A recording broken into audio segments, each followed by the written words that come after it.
কুমিল্লা আদর্শ সদর উপজেলা বিএনপির সভাপতি রেজাউল কাইয়ুমকে আটক করার প্রতিবাদে জেলার কোতোয়ালী মডেল থানা ঘেরাও করেছেন দলটির নেতাকর্মী ও সমর্থকেরা। একই সঙ্গে শাসনগাছা বাস টার্মিনাল অবরোধ করেছেন বিভিন্ন পরিবহনের চালক ও শ্রমিকেরা। রোববার দুপুরে কুমিল্লা শহরের শাসনগাছা এলাকার বাসা থেকে রেজাউল কাইয়ুমকে আটক করে কি হয়েছে? মিনিস্টার ফ্রিজ কিনে হাম্বা জিতেছে। মিনিস্টার ফ্রিজ কিনুন, হাম্বা জিতুন, আরো আছে আকর্ষণীয় উপহার।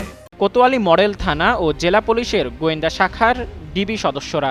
তিনি কুমিল্লা দক্ষিণ জেলা বিএনপির সাবেক যুগ্ম আহ্বায়ক। পুলিশের পক্ষ থেকে বলা হয়েছে, সরকারের উচ্চ পর্যায়ের নির্দেশে রেজাউল কাইয়ুমকে আটক করা হয়েছে। তার বিরুদ্ধে কুমিল্লার অন্যতম বৃহৎ শাসনগাছা বাস টার্মিনালের চাঁদাবাজি নিয়ন্ত্রণের অভিযোগ রয়েছে। এ সময় থানা ঘেরাও করে দলটির সমর্থকেরা নানা স্লোগান দেন।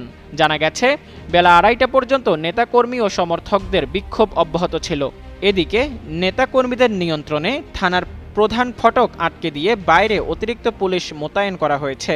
এ বিষয়ে কোতোয়ালী থানার ভারপ্রাপ্ত ওসি তহিদুল আনোয়ার জানান, রেজাউল কাইয়ুমকে জিজ্ঞাসাবাদের জন্য আটক করে থানায় আনা হয়েছে।